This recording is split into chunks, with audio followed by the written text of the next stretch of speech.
Hi, everybody. This is Michael Broussard of Ask a Sex Abuse Survivor. Welcome to Survivor Stories. Today, we have survivor Penny Beard with us, who has graciously agreed to tell her story and to take your questions. When you want to ask a question, what you need to do is go down to the bottom of your Zoom window where you see Q&A. You click on that, type in your question, and I will read those off periodically as we proceed through the interview. Now, I would like to say welcome, Penny, and thank you so much for being here. Hello, and thank you for having me. So usually we start these off asking the survivor to describe the abuse they experienced. And you can do that in as much or as little detail as you choose. Okay, well, thank you. So I guess my story really starts at the beginning, literally with my birth. My father had been loaded with cancer and didn't have much time to live, and my mother had had a nervous breakdown during my birth. So the state of Pennsylvania took me and put me in a foster home, a temporary one, and I was there till I was 6 months old. And then I was put in a more permanent foster home where I stayed until I was 7 years old. And it was the 70s, so social work was all about reunification. And so the state moved to put me back with my parents. My father, by the way, survived. My mother made it through. So yes, so 1978, I was sent back to my parents. But what nobody knew is that my father was sexually abusing me from when I was 3. So, so with my mother's mental health issues and the sexual abuse with my father, there was a host of other like emotional abuses in there and all kinds of stuff. And then also being split between 2 families, because even though the state sent me back, I was still mandated to visit my foster family every other weekend in reverse. So my relationship with my foster family, I mean, I still have relationships with my foster family. So anyway, I was split between 2 houses. So straddling 2 families and the sexual abuse that went from the age of 3 until he died when I was just a week before I turned 16. And I really thought that's when I was free. But that didn't turn out to be true. So it was just a continuous, emotionally abusive and neglectful relationship with my mother. And there was a couple times in my adulthood where I just did not speak to my mother at all. I had cut her off for a couple of years at a time. But the trauma and abuse followed me into my adulthood. And my first husband, who I had 2 children with, we were young and dumb and had no business getting married anyway. But so he left. And then there was a second husband that I really shouldn't count because it was so brief. But it introduced me to my 3rd time's a charm, the husband I'm still married to. 25 years last year we celebrated. But he's a survivor too. And he didn't have a breakthrough about his survivorship until just last year. And so there's some other conditions that he dealt with as his coping mechanisms as a survivor that were addictions that I had to deal with. So technically, relationally, not sexually abusive, but emotionally abusive trends just continued through the marriage. And so I first went for help in 1998, and had about just under 2 years worth of treatment. But right at the end of that treatment, I had a psychiatrist that threw their hands up at me because I was just too sensitive to the medicines. And I cycled through 3 different meds and just got sick with every single one. And so, but I used marijuana. That always helped and worked. And that's another reason why the psychiatrist was mad too, because I wouldn't stop using marijuana. The psychologist told me that I would never be cured,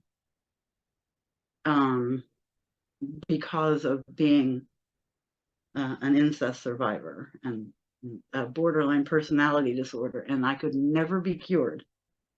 And then I was also working with like a licensed practical counselor, just as a woman, because I wanted a woman therapist. But even she got to a point where she's like, well, I've taught you all the tools I can, so there's really nothing left for us to do. And so I kind of got cut loose at the same time by all 3. And my way of coping was alcohol. And so alcoholism developed into blackout alcoholism by my mid-30s. And I just drank for a dozen years. And my children paid a price for that. And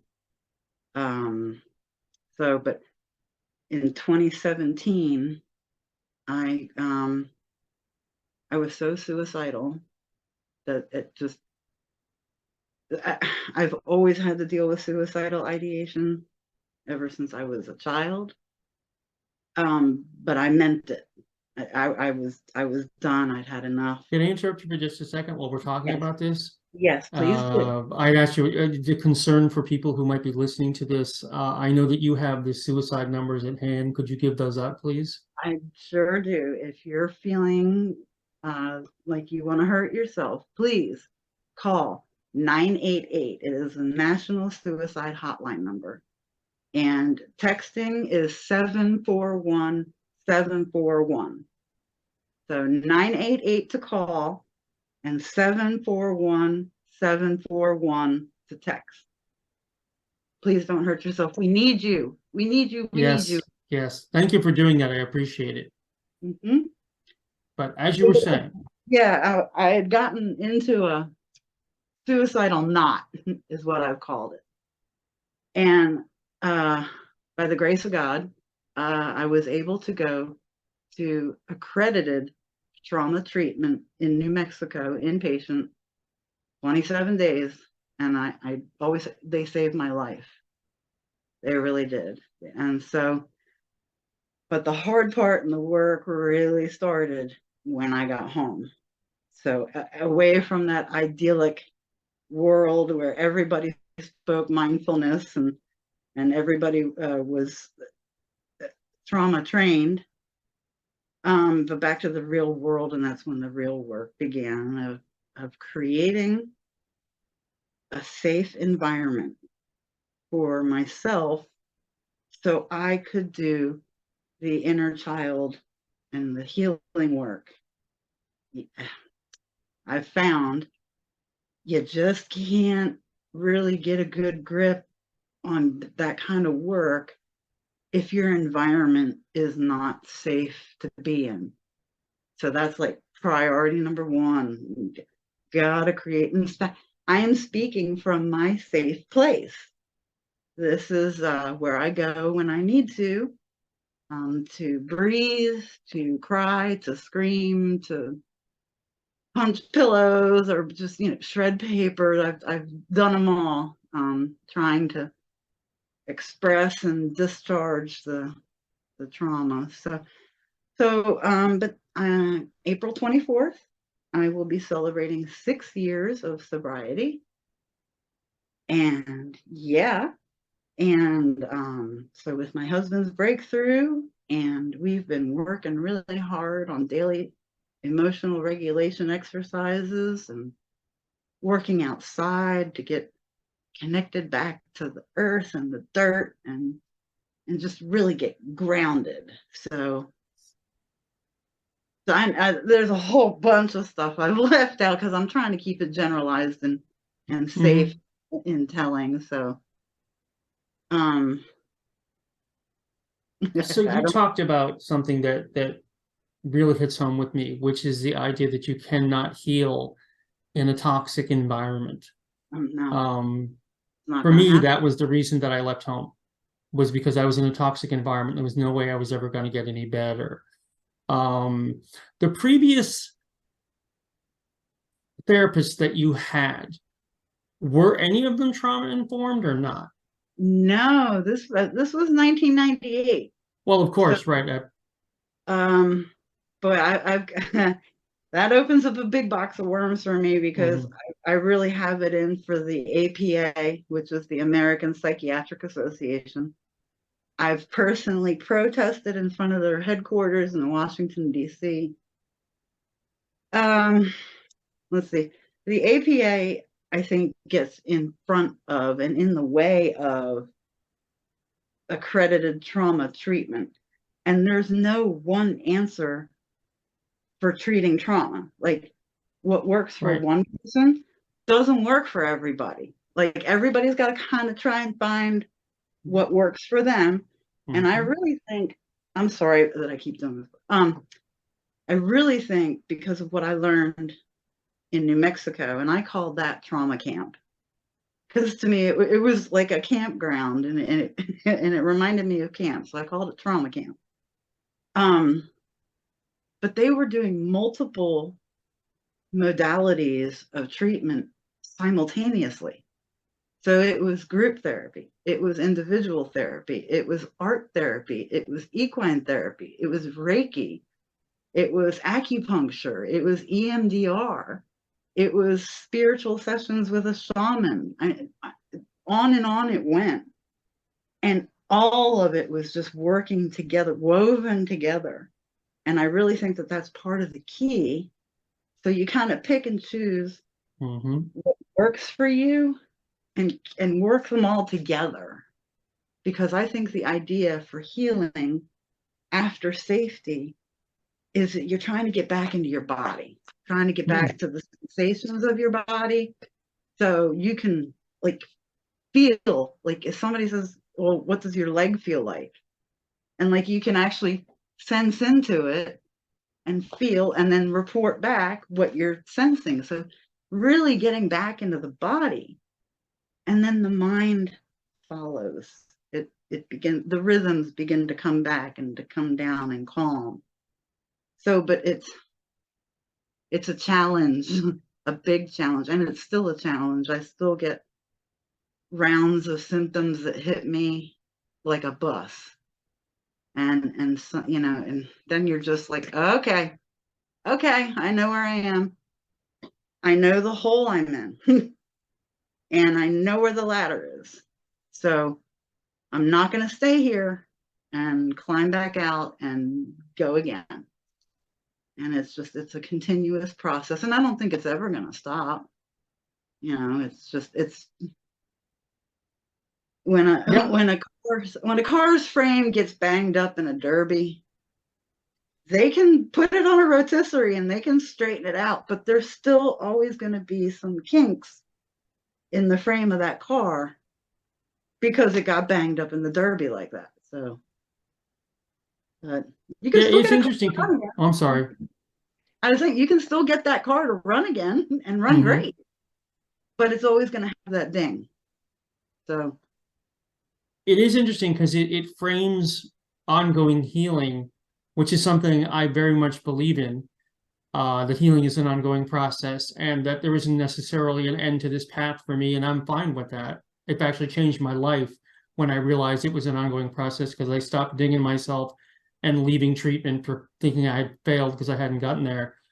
But yeah, that you're constantly healing, that you're constantly working to heal.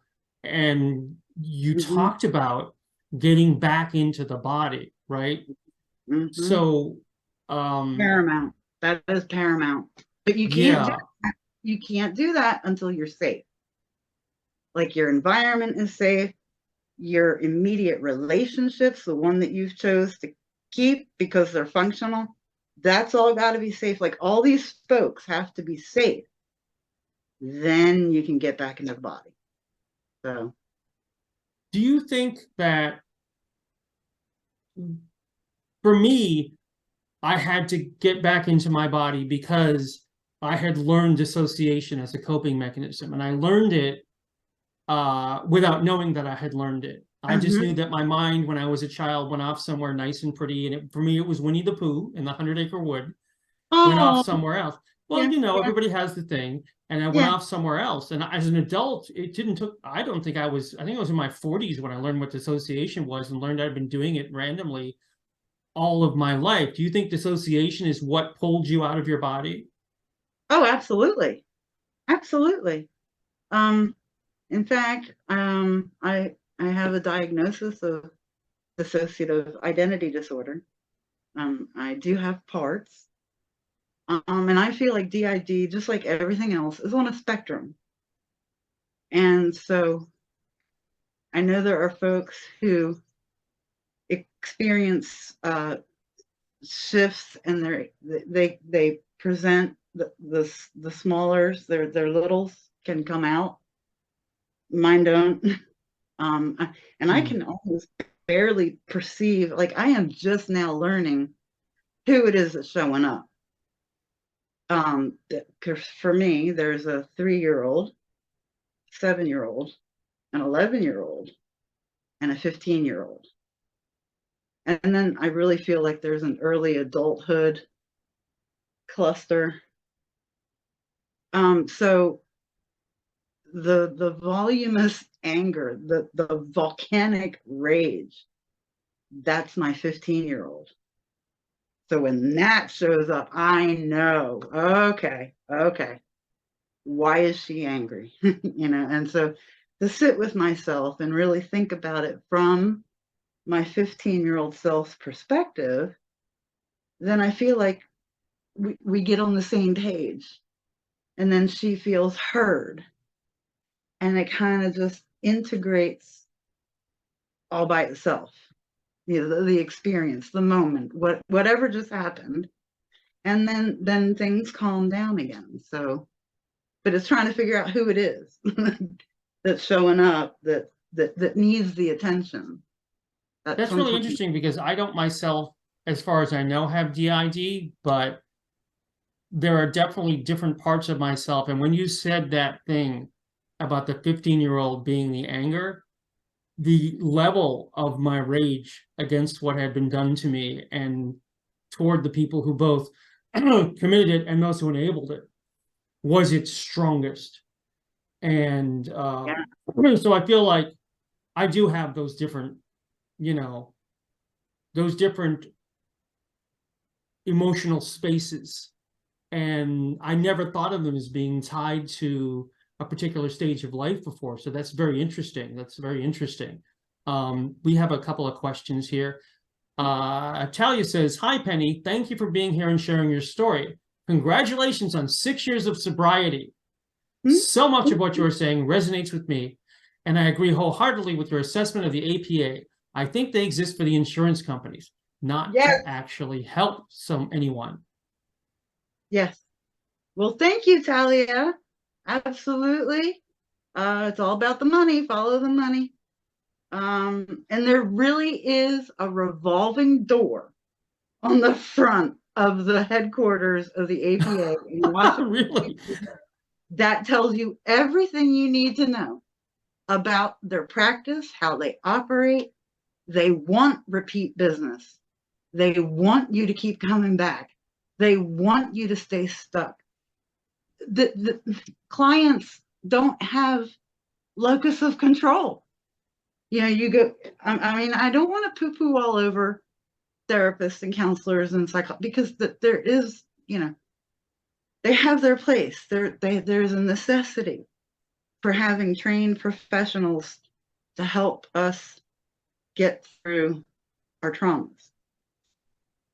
But when they limit the accessibility and the amount of treatment or what, because when I went for help in 2017, complex post-traumatic stress disorder was not recognized. It's still not recognized by the APA. But anyway, so I really do think that they get in the way, Miss Talia, of healing.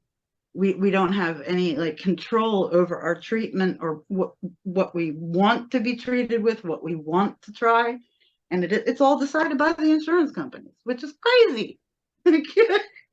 Because we instinctively know what we need, and we know what's working and what doesn't work.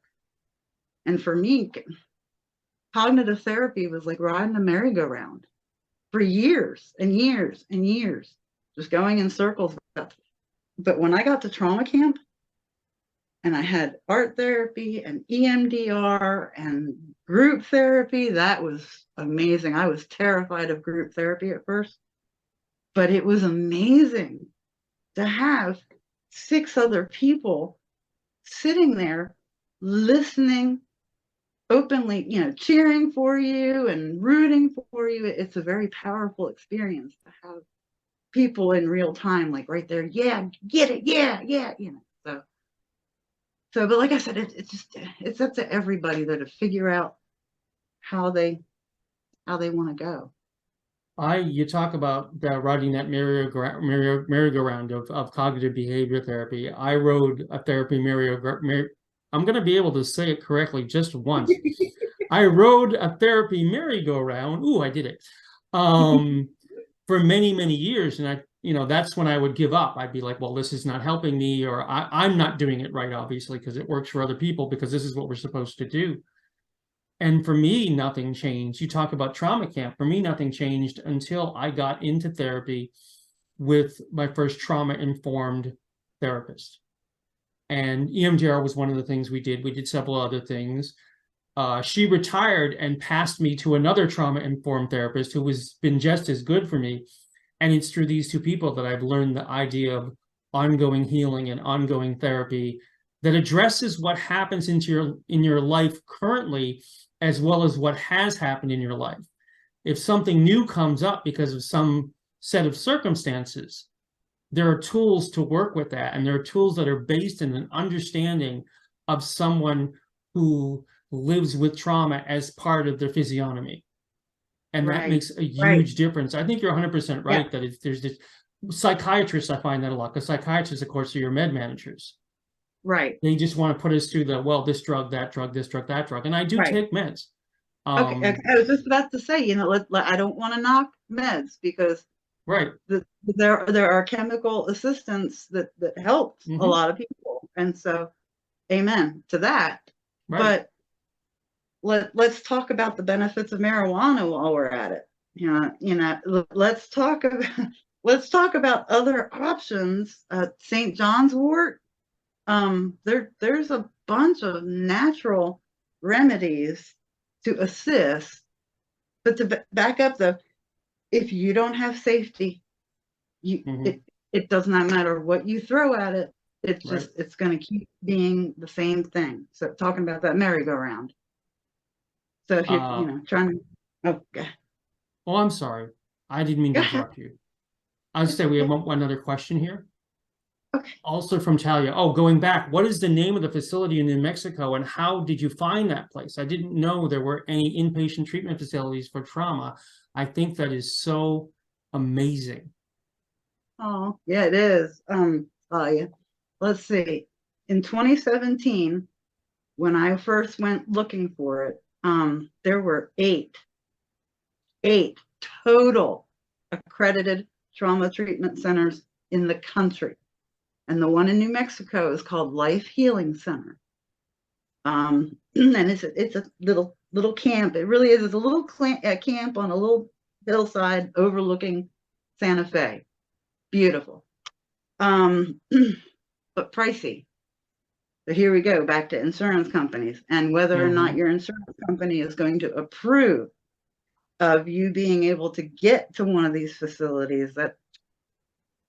So And unfortunately, one of the qualifiers for Life Healing Center is being in crisis suicidally. So either having attempted or I'm going to do it. I'm going to attempt. And so, and I really don't think they should have criterion. Maybe that's strict, but it's like a 30-bed facility. So, that's my dream, is to open up trauma treatment centers that are like a 7-Eleven. They're never locked. You're never threatened with being locked up because you come in and you say, I want to die. And that's okay. Well, let's go shoot some pool. Let's play some checkers. Let's play some cards. And you can tell me about it if you want to. If not, and if they don't, you just let them walk back out the door, because again, getting back to the control thing, I think the whole industry treats mental health as if we're kindergartners and that we don't know any better. We don't know how to, that we don't know how to do, that we don't know how to do for ourselves. But I think if patient care was given back to the patients, and the patients had more involvement at an administrative level of their care, that it would help survivors to get that locus of control that got taken away from us when we were abused. So no, I really dislike that about the industry, that they talk down to clients and, oh, there's something wrong with you and only we can figure out what's wrong with you. Baloney. You know, the better informed survivors are, the better choices they can make for themselves. And I would love to see health insurance companies put on really short leashes, if not eliminated. So these conversations can be had right where they're supposed to be, between the therapist and the client, or the doctor and the patient, or just so. And if it were made more available, and because that too is just, it's not available enough. I'm sorry, Talia, to get back to your question. I don't know how many trauma accredited treatments or centers are around now. I hope there's more. But like I said, in 2017, there were only 8 of them. And so, and they're really, really pricey. So, but I think the internet has helped a great deal with getting the word out and getting information out to survivors. Michael, thank you so much for your platform. Thank you too. And getting everybody more informed to make better choices for themselves. So Yeah, but oh, I'm sorry. Go ahead. I'm just saying it's everything you're saying. I mean, I'm just saying, I know I'm sitting here nodding, but I'm sitting here nodding because, yeah, it doesn't just apply, of course, to the mental health industry. It applies to it shouldn't be an industry, but the health industry as well. It is. You know, Right. the health industry as well. Yeah, it's an industry. I had an illness some time back that nobody in the regular sphere could figure out what it was. And I ended up in an integrative medicine practice, and they figured out what it was. They had the medicine, they had the diet to go with it, they had the treatment, and I got better. But the reality is that insurance was not going to cover a single dime of that, and it was a real struggle. And it shouldn't be a struggle when we're trying to get treatment. Can I ask you a question? Sure. Do you think that medical issue was trauma related? Oh, absolutely. I think every physical medical issue in my life has somehow been trauma related, because it does things to the body. Yeah. Well, and also it does things to our ability to go get health care when we need to. In fact, I wanted to get into that with you because we talked previously. Specifically, I want to talk about the bandana you have on and why that is. Yes. So I'm missing my front 8 teeth. And I believe that that has everything to do with the trauma that I went through for 12 years, and that I neglected my mouth and I didn't brush my teeth. And so as a result, oh, and the drinking and sweet tea, that'll get you too. But so for me not taking care of my mouth, I lost my front 8 teeth. And I think that is a direct link to what happened to me. And so that's what the bandana is about, because I'm so embarrassed about not having my front teeth. Like, it was 2020 when they came out. And so as horrible as the pandemic was, and people got sick and died, the positive that came out of it for me is that it became socially acceptable to wear a mask or a face covering in public. So I kid with my family and friends that, I feel like Phantom of the Opera now, because I always cover up my face to go out into public. So, but yeah, and absolutely, I think trauma causes all kinds of physical ailments and diseases. And I mean, I think I have body memories where I'll just get nauseous out of nowhere, just nowhere. Is a just feeling of being nauseous, and maybe I'm not paying attention to a trigger, and a trigger popped up and triggered the nauseousness. But so sometimes nauseous just hits me out of nowhere. And here's a trigger warning for what I'm about to say. I've had random tastes of semen in my mouth, just out of nowhere. And so that's when I would go brush my teeth. So just things like that. And so the physical manifestations of the trauma, I think that's something else that we have to deal with too for the rest of our lives. So I'm sorry, did I trigger you? It's okay. It's okay. It's okay. I mean, this is part of doing what I do. And the fact that you shared that may be triggering, but it's also in a way empowering too. So, I mean, when you said the thing about random, this is what, yeah, thank you. Say to you as well. The random semen taste in the mouth, it is not something that I've discussed with a lot of people. I think maybe a handful, and to any extent, really only with my wife. But it can come out of nowhere. And and I don't initially know what the hell, what happened, what did I hear, what did I see, what did I smell, what did I don't know. And there it is. But that's the thing though, right? For me, and I think I found for a lot of my fellow survivors, it's not like the abuse is back there, and it's not like your abuser is back there. Your abuser's like, yeah, you can be here, they can be here, they can be here, they can be right behind you at any time. And it's not that you're not working hard, and it's not that I'm not working hard to heal. We're doing the work. It's just, it is a particular kind of trauma that has that kind of depth to it, We have a couple questions here. Let me get to these. Okay. Oh, Talia, thank you. Michael says, here for you, my friend. Thank you, Talia. And she says, virtual hugs all around. Talia is really awesome. Thank you.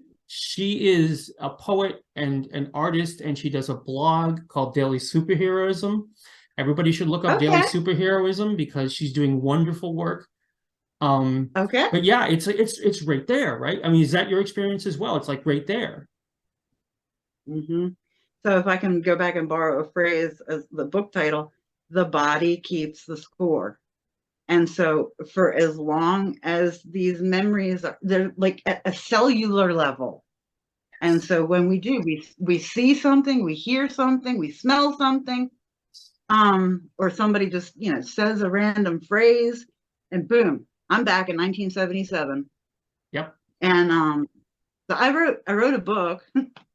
It's really more like an elongated brochure, but I go through all the symptoms of complex post-traumatic stress disorder. And so that's available on my website. But which is your You want website that? is? Oh, my website is thetigerpaw.com. Oh, yeah, make it easy. Perfect. Thetigerpaw.com. You just So, made a wonderful card for the video. Thank you. cool. Thank you. So, but yeah, going through the CPTSD symptoms and the flashbacks, I just kind of threw everything on that one page about flashbacks, but that I do believe is a flashback. That random taste or those are flashbacks. And so, but when they happen, we're purging them. We're getting that out of us, and that particular piece is no longer going to bug us. It's out and gone. Mm. And but like I said, because it's at a cellular level, especially when you have repeated trauma that went on for years and years and years, that's a lot of cells that the body is keeping track of. So, but with continual healing, continuous work, and really connection too, having at least one person who you can be you with. You don't have to edit yourself. You don't have to change anything. They love that you stutter. They love, it doesn't matter what's going on. And for me, that's those that don't care about me not having teeth. But you can just be absolutely yourself with, as long as you've got that one person, the journey can get going, and the continuous healing. You've got to have that connection, because I feel that and that not everybody, like some survivors have like extended family members that were perps or sitters, or so it isn't always exclusively like family, but these were adults and people who were supposed to take care of us. And so that interpersonal relationship structure for us got built all MC Escher like, it's just crazy, just got the way we were able to put it together.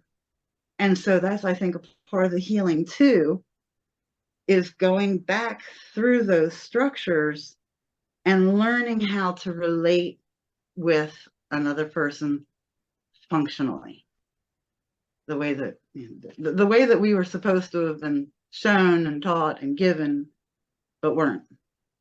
So You again, you hit something so central to everything that I go through. And a lot of it has to do with what you just said, which is these were the people who were supposed to protect us, and they didn't protect us. In fact, some of them were instrumental in doing it, and some of them were instrumental in allowing it, in making it possible to happen.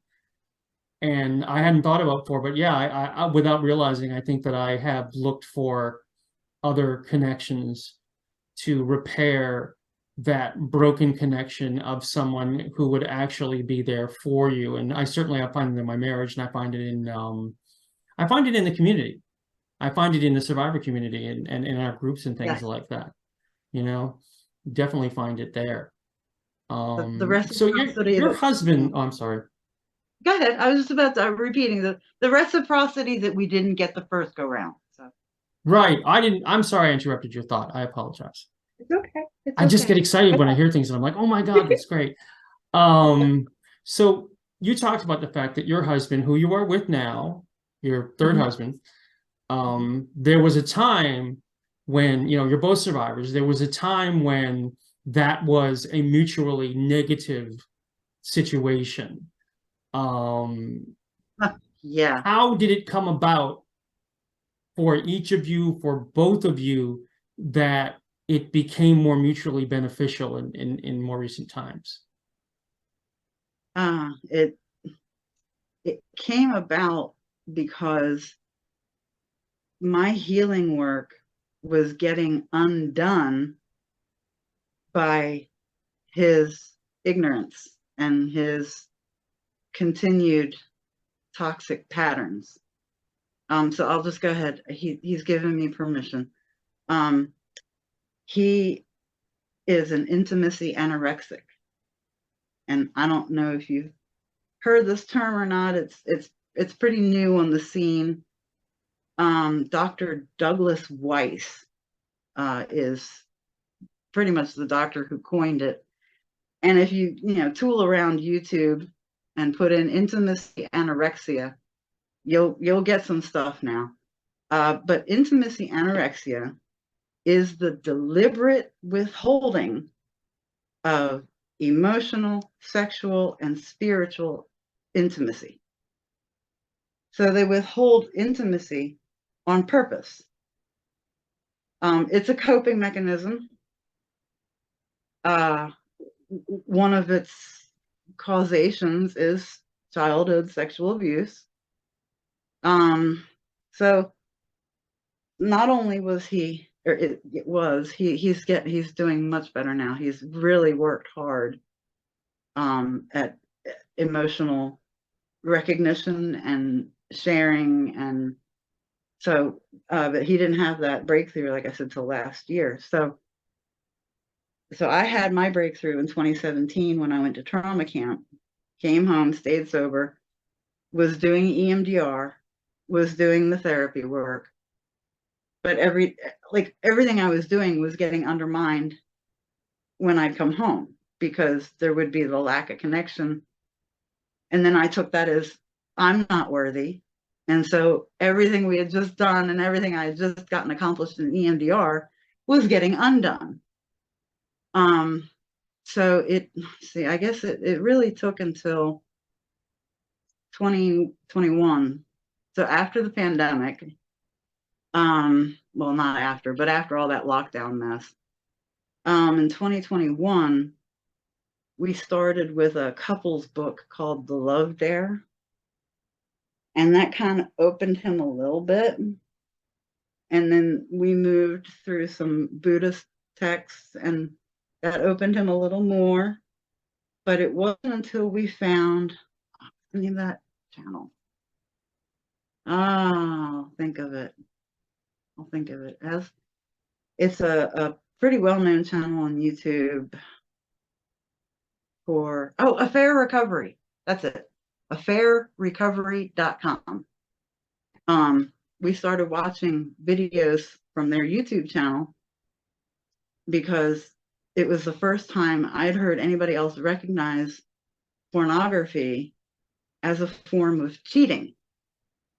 And so looking at this as that I was a betrayed partner because of his use of pornography. And so, so the pornography got gone right after the alcohol did in 2017. But the intimacy anorexia just kept on and kept on. And I finally got to a point where I was like, you know what? I can't do this anymore. We've been married for 23, 24 years. I can't do this anymore with you. I just can't.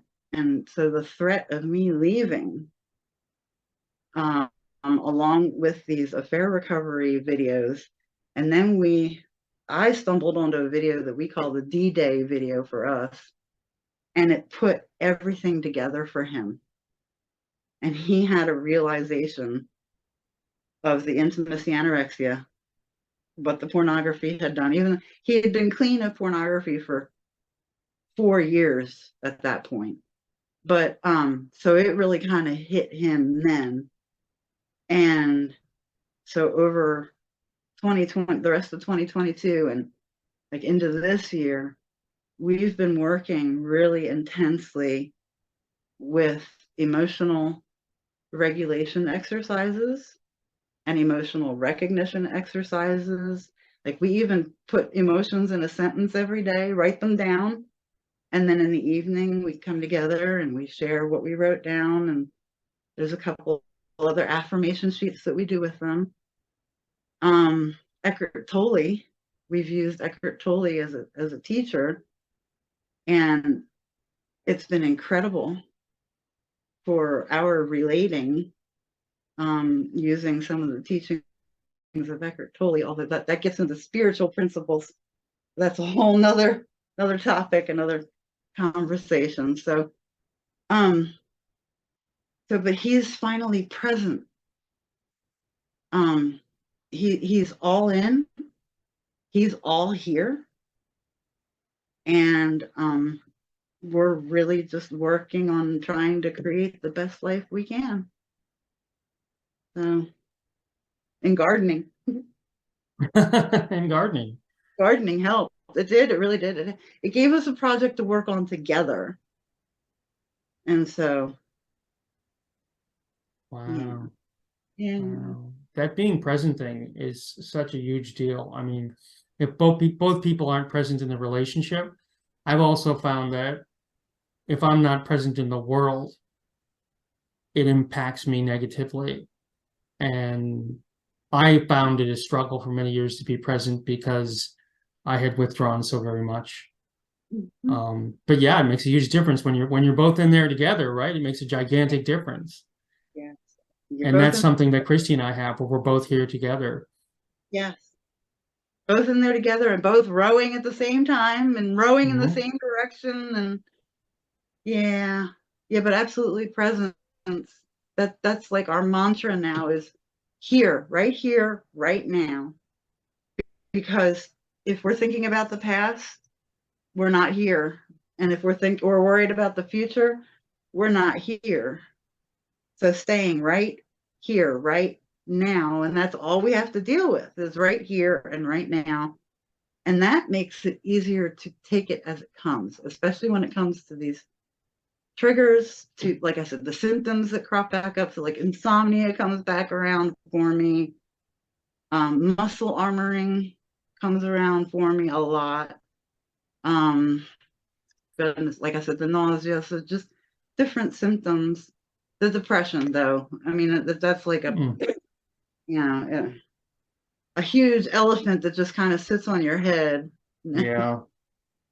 So, but You just mentioned something called muscle armoring, which is not a term I've heard before. Can you explain what muscle armoring is?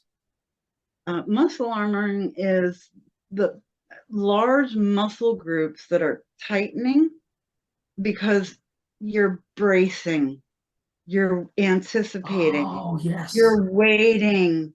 And so big, large muscle groups in the body, like my shoulders, stay like rocks because I feel it and get it across my shoulders, down my back, and in my arms a lot.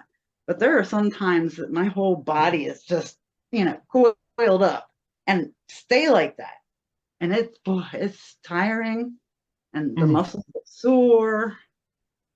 So, but that is a recognized symptom of complex post-traumatic stress disorder according to the NHS.UK. It's So, fascinating because you said, you say muscle armoring, and I don't know what that is, but as soon as you started describing what it is, I'm like, yeah, yeah, absolutely, yeah. yeah. And for myself, and it's not just physically bracing myself, but emotionally and mentally bracing myself. Mhm. I went through a period of feeling that life was going to be a series of setbacks and traumatic experiences. Mhm. And the best that I could do was just sort of get through this one and brace myself for the next one. Right. And being present in the moment, in here, and being here for what good that moment can bring, and what positive that moment can bring, and what communication that moment can bring, and what discoveries that moment can bring, Right. has taken me out of the always bracing myself for the next hit. And when I say a long time, I'm not talking about that long ago. I mean, I was still doing the bracing thing in 2020 without realizing it. And the experiences I had between 2020 and 2022 sent me into a spiral of bracing myself because I went through one after the other serious medical crises. And my brain went back to, oh, so you're just bracing for the next terrible thing. Mhm. And the moment I realized that I was using too much of my mind and my body and myself bracing to be there, to be here, to be now for my relationship with Christy, to be now for my friends who I love, for my friends in the survivor community who I love, for the things I enjoy doing in life, for the things I want to share, for when something unexpected can come in and be good. Sometimes there are good things that are unexpected. That stunned the heck out of me. I had no idea there was such a thing. Right. Right. So if we can just, I guess, as it was told to me, you kind of just hold that yin yang picture in the now. And so, because like doing all this work and the continuous healing, this doesn't mean that we're going to arrive at a destination called healed and it's all done now. You know, okay, all done with that. No, no. So there's always going to be that mixture of light and dark. Mm-hmm. It's just a matter of breathing a lot and going forward in the now. Talia says, I am sitting here nodding and smiling as you share your story in solidarity and understanding. And wow, what you and your husband have worked on. It really is amazing. Your story gives so much hope. I have learned so much. Thank you a million times. I would like to add 1,000,001. Thank you, Talia, and thank you, Michael. Thank you. Yeah. So I guess we're getting close to. We are, but before we finish up, I would like to give you the opportunity to talk about anything that you wanted to talk about or want to talk about that you haven't yet. Oh, well, that we have superpowers. We got hurt and they took our innocence. However, we have superpowers. Let's see, I had my list. Oh, here it is. Resilience. Because of what happened to us, because we survived, we have like this huge resilience badge, and now it's a superpower.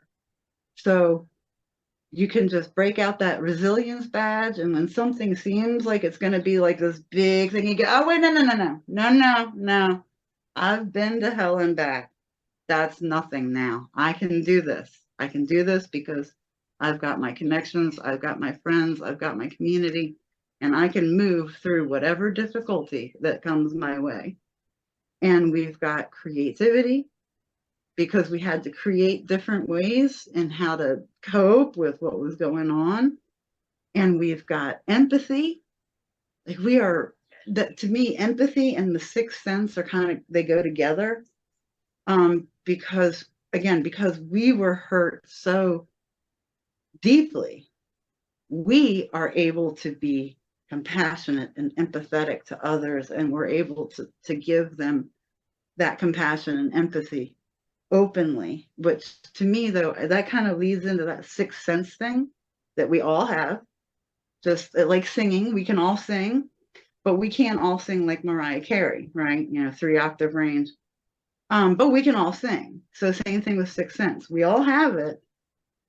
Just some of us are a little better at it than others, but us survivors, we got trained in how to be really good at it because we had to like be aware ahead of time of what kind of mood somebody was in or how they, like, we had to learn how to take the temperature of a room, and nobody ever taught us that. But now it's a superpower. And so we can kind of feel our way through life as we go. And then resourcefulness, that again, that we, not because we wanted to, but because of what happened to us, we are now able to find those little threads and those little places and different ways to go and different ways to do things. Again, because we had to, but now it's a gift. Now we're able to pull from here and there and put together what we need to help ourselves and help others. That's fantastic. That is absolutely fantastic. We actually have one more comment here that I think is probably the best way to finish up today. And this is from Paul, who is another amazing survivor that I know. And it says, thanks for sharing your experience today. Hearing your experience with intimacy anorexia hit me to the core. I will dig deeper on this issue for myself after today.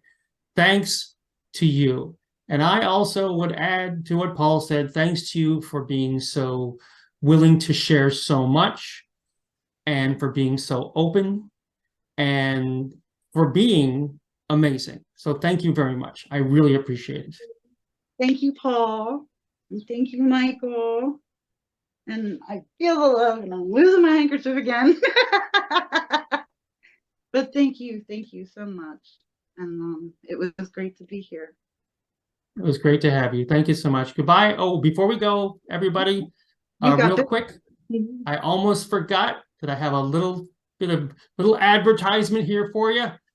If you want to make sure you know when all of these events are happening, you can subscribe to our mailing list at tinyletter.com/askasurvivor. That's tinyletter.com/askasurvivor. You'll know about survivor stories. You'll hear about our poetry readings online. You'll hear about our support groups that happen periodically. If you want to tell your own story, or you want to read your poetry online, or participate in any way with what we do, you can contact me at askasurvivor@gmail.com, askasurvivor@gmail.com. Once again, thank you so very much, Penny. I truly appreciate it. Thank you to all of our attendees, and I look forward to seeing you all again very soon. Okay.